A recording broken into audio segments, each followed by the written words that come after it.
Dans ce- Dans cette vidéo, on va voir maintenant comment faire le calcul de variance pour voir un petit peu ce que ça nous donne et peut-être voir apparaître les zones de circulation ou faire réfléchir les étudiants sur le résultat obtenu du calcul de la variance.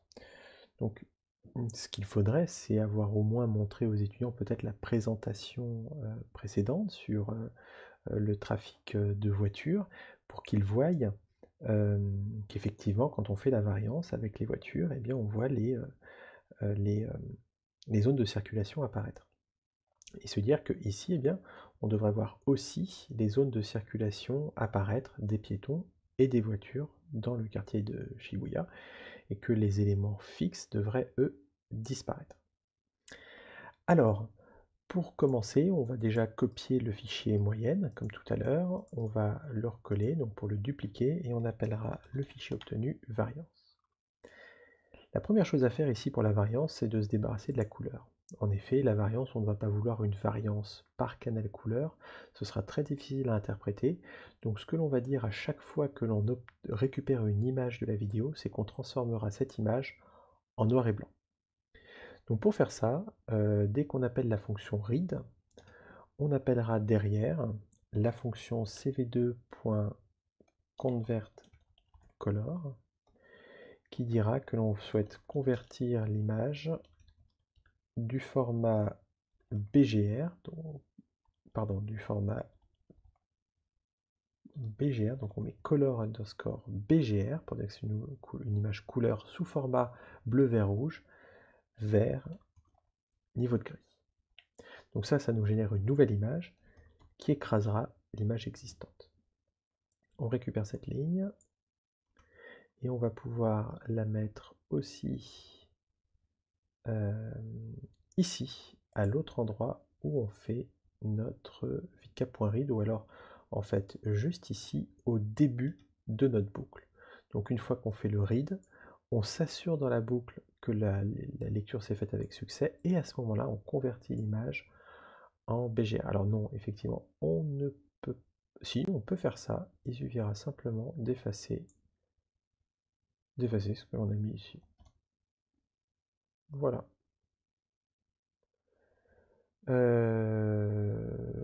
Voilà.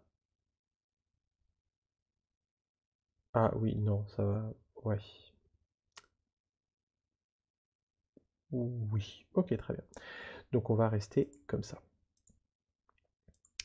Alors, ensuite, on va se débarrasser de l'image moyenne. On va pas avoir besoin... Si, on va avoir besoin de l'image moyenne. Ah oui, voilà. On va avoir besoin du nombre d'images. Ici, on convertit les couleurs. Pour le moment, on peut laisser tomber l'affichage. On verra l'affichage un petit peu plus tard. On laisse tomber le wait key.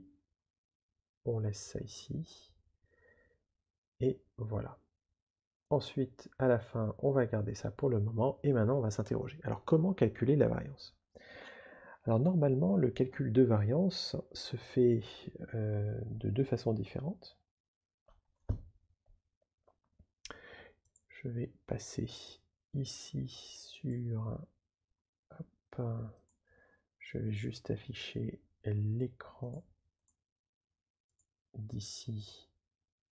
Ah, voilà, il faut que je fasse ça et ça, voilà. Et je peux afficher normalement l'écran ici que je souhaite afficher. Voilà. Alors, pour faire le calcul de la variance, il y a normalement donc deux formules pour la variance. La première formule, normalement, c'est que la variance, c'est... Oups, on va éviter d'écrire en rouge, ce sera mieux. La variance, c'est 1 sur n, où n, c'est le nombre d'images, fois la somme pour i égale 1 jusqu'à n, avec n toujours le nombre d'images, de xi, c'est-à-dire la valeur de pixel xi, donc ici on va plutôt mettre, excusez-moi, pi, le pixel i, moins p bar, c'est-à-dire la valeur moyenne du pixel. Donc ici, on fait ça pour chaque pixel P.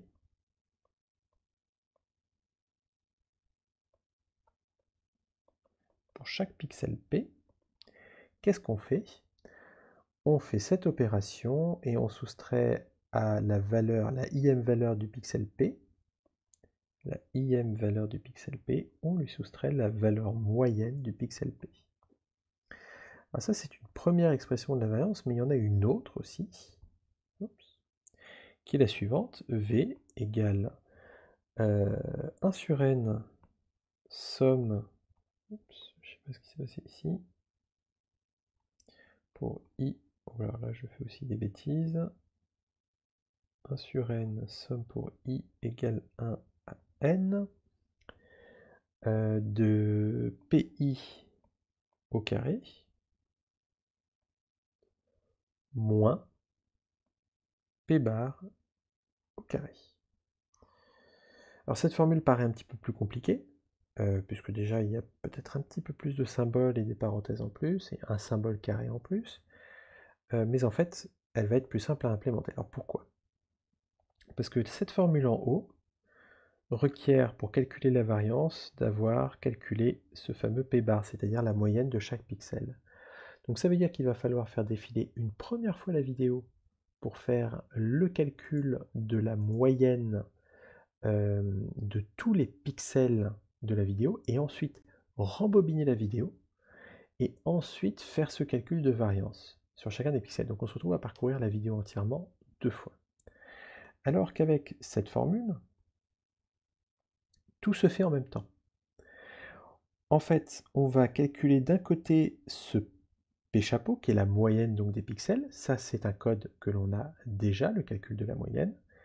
Et ça, ici, c'est simplement que l'on va calculer le carré de la somme de chaque pixel. Donc on va juste devoir rajouter ce fameux carré pour faire la somme de chacun des pixels.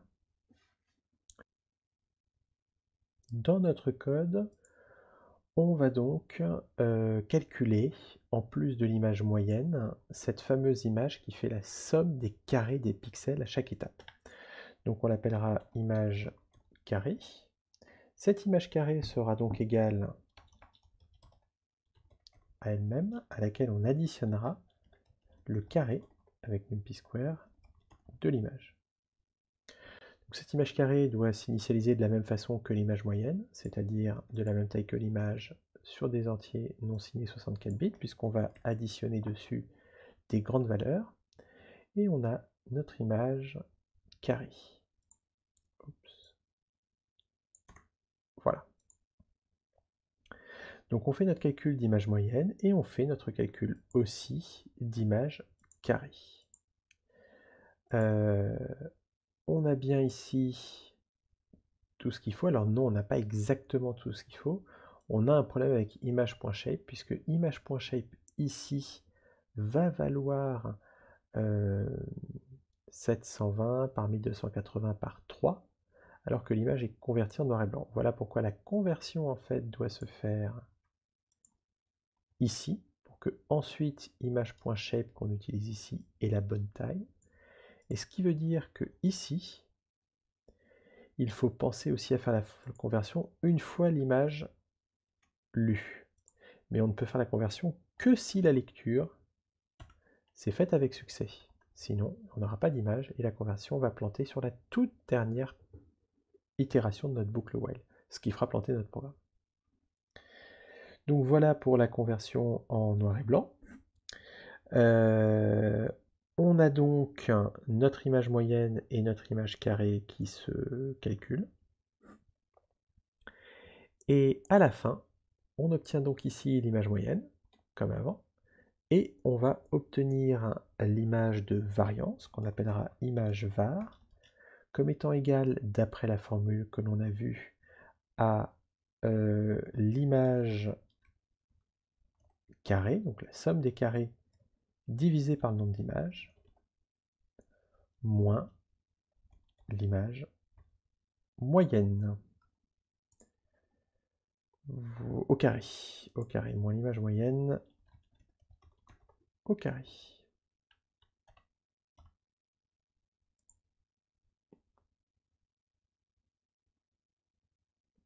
Voilà.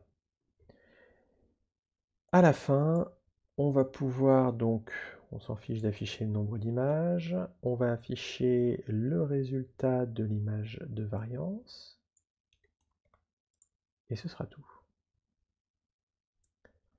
Donc ici, pour que les calculs se fassent un peu plus vite, on va simplement rester cantonné aux 500 premières images, et on va voir déjà le résultat que l'on obtient avec les 500 premières images. On fait un clic droit sur variance, parce que c'est la première fois qu'on l'exécute. On appuie sur Run Variance, et la variance se lance. Le calcul se fait, on ne voit pas grand-chose pour le moment. Et voilà le résultat de la variance qui n'est malheureusement pas celui que l'on attendait. Alors, comme tout à l'heure, on doit certainement avoir un bug. Comme tout à l'heure avec la moyenne, on doit avoir un bug avec la variance. Alors le problème, c'est que là, le bug qu'on avait avec la moyenne qui était de dire que les images intermédiaires devaient être sur des entiers signés, non signés 64 bits, donc pour avoir suffisamment de place pour stocker les calculs intermédiaires dessus, cette bêtise, on ne l'a pas refaite. Donc, où est l'erreur? Alors l'erreur ici est plus complexe, plus casse-pied, elle est en fait ici. La fonction square va prendre l'image et va mettre au carré les valeurs de l'image. Sauf que l'image, c'est une image codée sur des entiers non signés 8 bits, donc des valeurs entre 0 et 255. Quand on va les mettre au carré, il y a de grandes chances que ces valeurs dépassent la valeur de maximum de 255. Et le problème, c'est que la fonction square, dans ce cas-là, ne va pas augmenter, je dirais, la taille de stockage de l'image, ce qui est normal. Donc, ici, il faut simplement convertir l'image avant de la faire entrer dans la fonction square.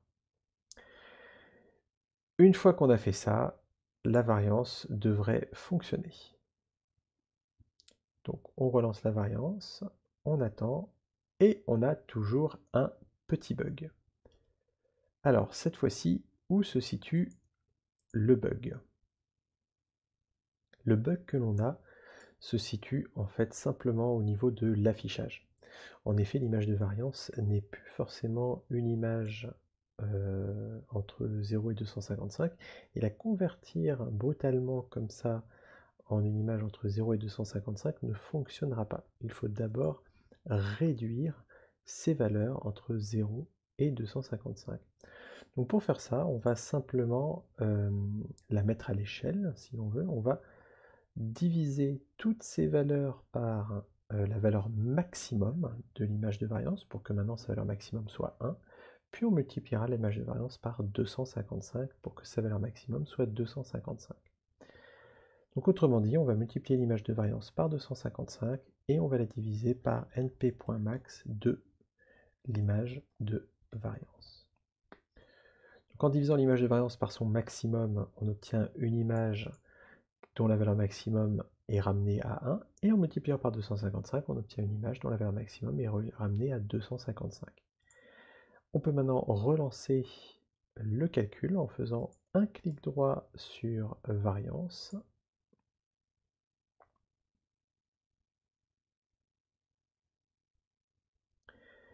et on obtient ce résultat.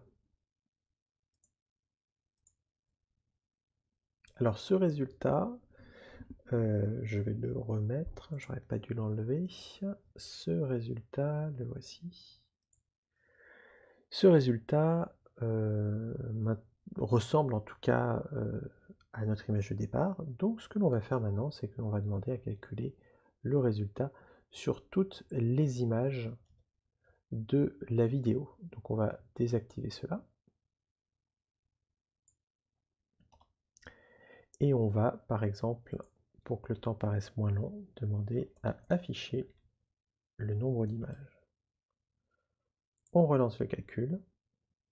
Ah. Ah oui, on est en Python 3, donc la fonction print affiche les choses entre parenthèses. On relance le calcul, qui va donc aller jusqu'à 5300 images, et on regardera le résultat. Donc je reprendrai l'enregistrement, la vidéo, une fois que le calcul se sera fait. Le résultat obtenu est assez étonnant, puisque finalement on ne voit pas beaucoup les lieux de passage des voitures ou des piétons, mais on voit ressortir les passages piétons. Ce qui est étonnant, puisqu'on se serait dit que finalement les gens circulant sur le passage piéton, ça devrait être l'intégralité du passage piéton qui devrait être blanc, et pas uniquement les bandes blanches, déjà blanches dans l'image d'origine, du passage piéton. Alors, pour mieux comprendre ce qui se passe, on va simplement regarder les images intermédiaires que l'on obtient. Alors pour faire ça, on va par exemple ici, une fois qu'on obtient l'image carrée, on va simplement demander à calculer une image intermédiaire qui sera donc l'image de variance obtenue jusqu'ici. Donc l'image intermédiaire, elle sera égale à l'image de variance, c'est-à-dire tout ça,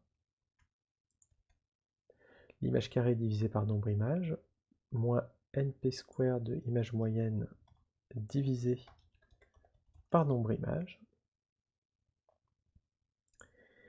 Et ce que l'on fera, c'est un YAML et un cv2.wiki de 1. Donc on affichera le résultat intermédiaire comme l'image intermédiaire fois 255 divisé par son max. Alors le résultat, au lieu d'un cv2.weightkey de 0, alors on peut faire avec un cv2.weightkey de 0, et voilà le résultat. Donc au départ, l'image de variance est évidemment complètement noire, et au fur et à mesure que les gens commencent à marcher, alors on voit apparaître les bords du trottoir, ce qui n'est pas ce qui est normal, puisqu'en fait au départ, comme j'expliquais avant, la vidéo tremble, et la vidéo tremblant, les bords des objets changent énormément de valeur. Mais au fur et à mesure que le temps passe, on voit, au fur et à mesure que les gens avancent, les bandes blanches se colorier, mais pas les parties entre les bandes blanches. Et voilà qui est encore plus étonnant. Alors pourquoi voit-on les bandes blanches se colorier, devenir avec une variance importante, et pas les parties entre les bandes blanches, puisque des gens passant devant, on devrait voir aussi les parties entre les bandes blanches se colorier, et comme ça on devrait avoir ici un énorme rectangle blanc. Alors pour comprendre, en fait, il va falloir afficher en plus de l'image intermédiaire l'image de la vidéo.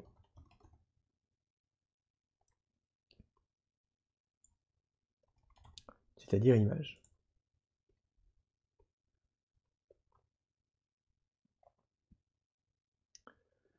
Alors, hop, hop, hop, hop, hop.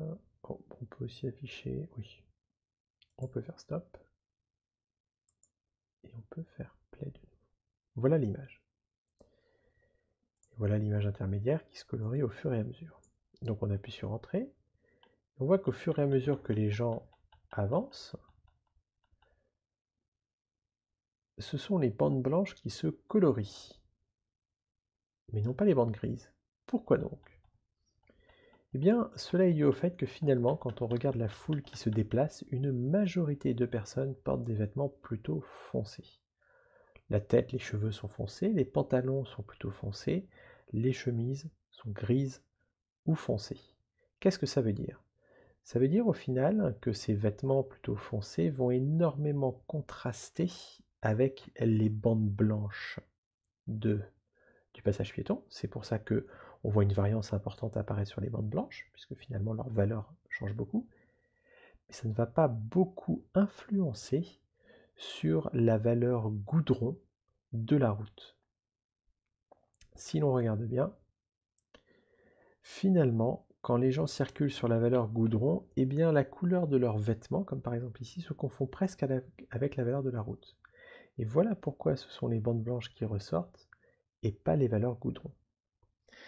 C'est parce qu'il n'y a pas assez de variabilité dans la couleur des vêtements des personnes. Alors on peut faire une autre expérience.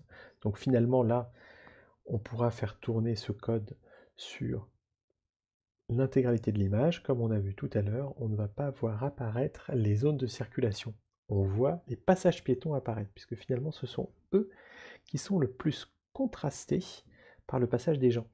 Et la valeur de la route n'est pas énormément contrastée par le passage des gens, puisque les gens possèdent des vêtements en majorité qui sont d'une valeur très proche de la route. Alors, c'est pas exactement qu'ils sont d'une valeur très proche de la route, mais c'est que, étant donné qu'ils ont des vêtements foncés, les gens contrastent plus, font plus varier le blanc des, des bandes du passage piéton que le gris du mazout. Donc la variance du blanc du passage piéton est plus importante que la variance du gris de la route.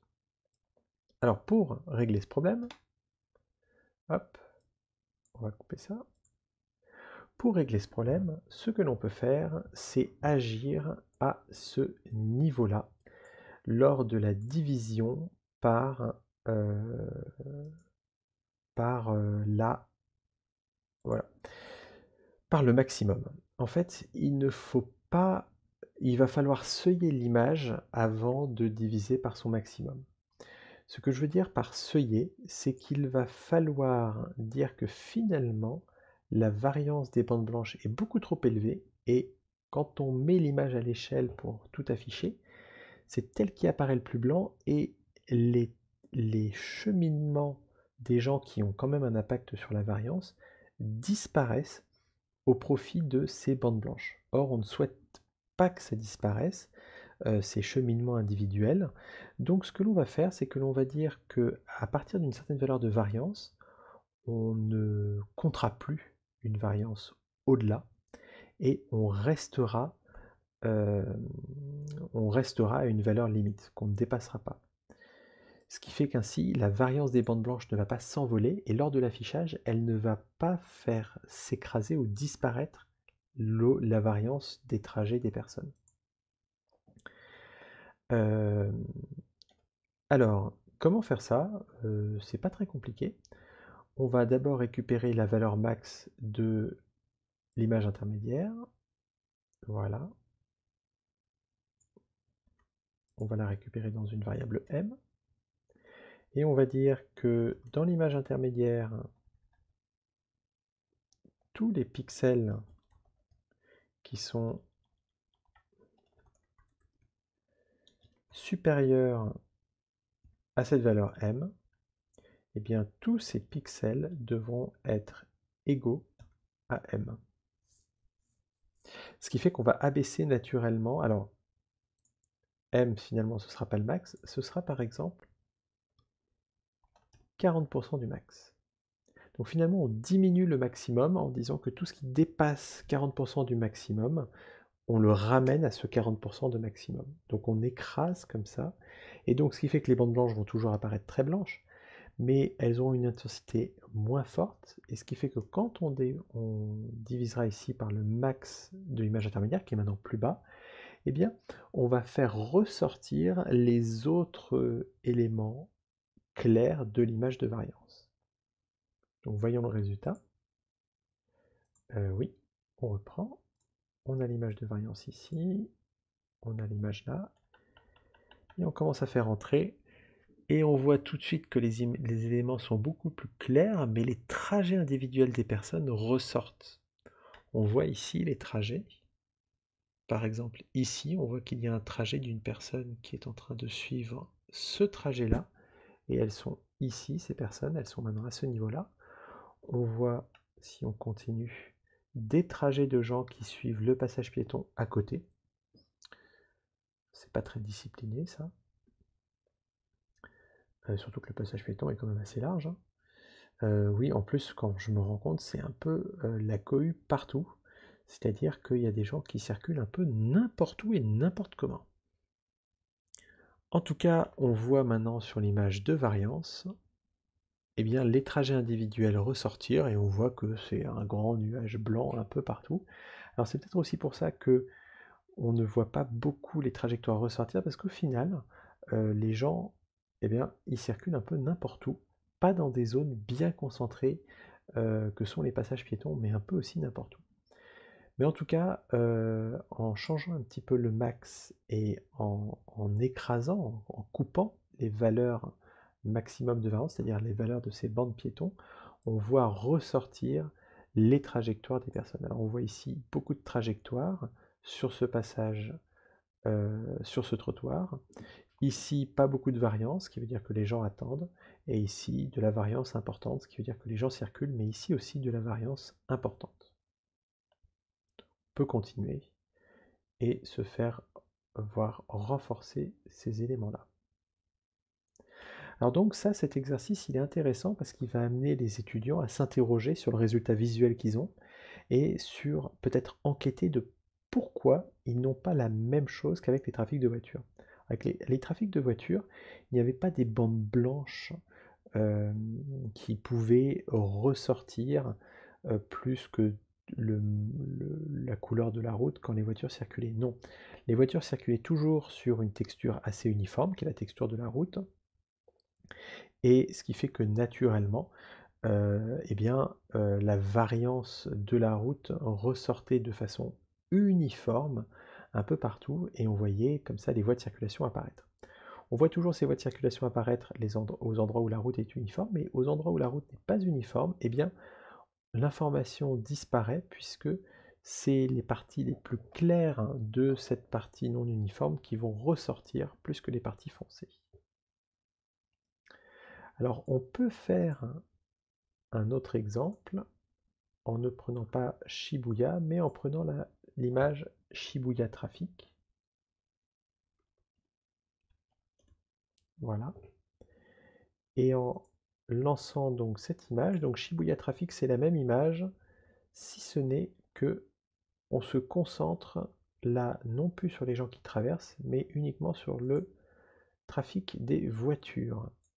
Et qu'est-ce que l'on voit sur le trafic des voitures? Eh bien, au fur et à mesure que les voitures passent, on voit que les voitures foncées, comme les taxis, et il y en a beaucoup, eh bien les taxis, leur couleur se confond quasiment avec la route, donc on ne crée pas beaucoup de variance sur les pixels de route, mais par contre sur les pixels des passages piétons, il crée beaucoup de variance, puisque le passage piéton passe de très blanc à d'un seul coup plutôt gris.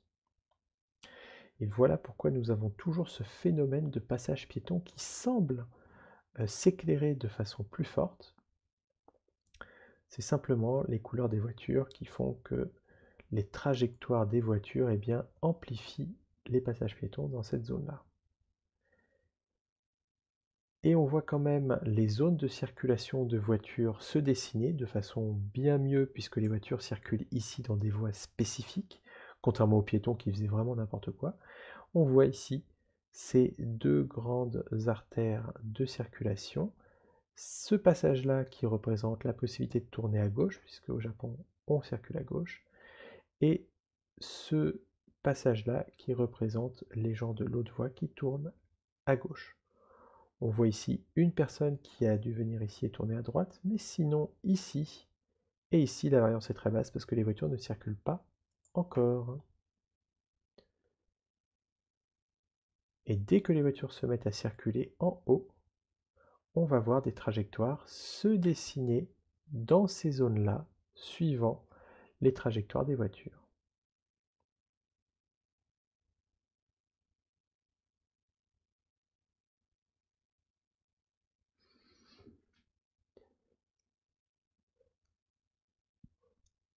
Et voilà.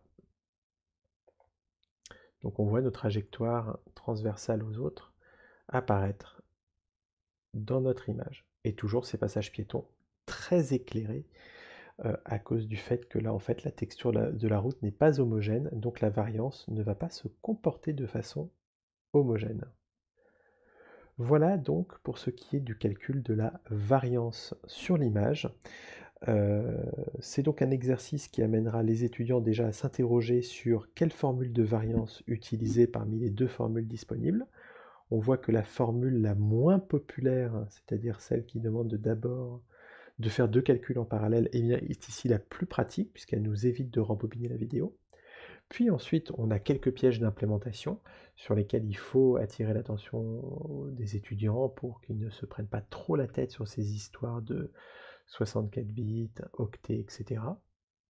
Mais qu'ils réfléchissent surtout sur la signification des images obtenues, sur pourquoi les passages piétons ressortent, etc. C'est là où ils vont pouvoir vraiment faire un travail de recherche et d'interrogation sur l'algorithme et la modélisation mathématique utilisée, qui est de dire la circulation, les voies de circulation se distinguent bien avec les images de variance. Et ici, on voit que ce n'est pas vraiment le cas parce que la texture de la route n'est pas homogène.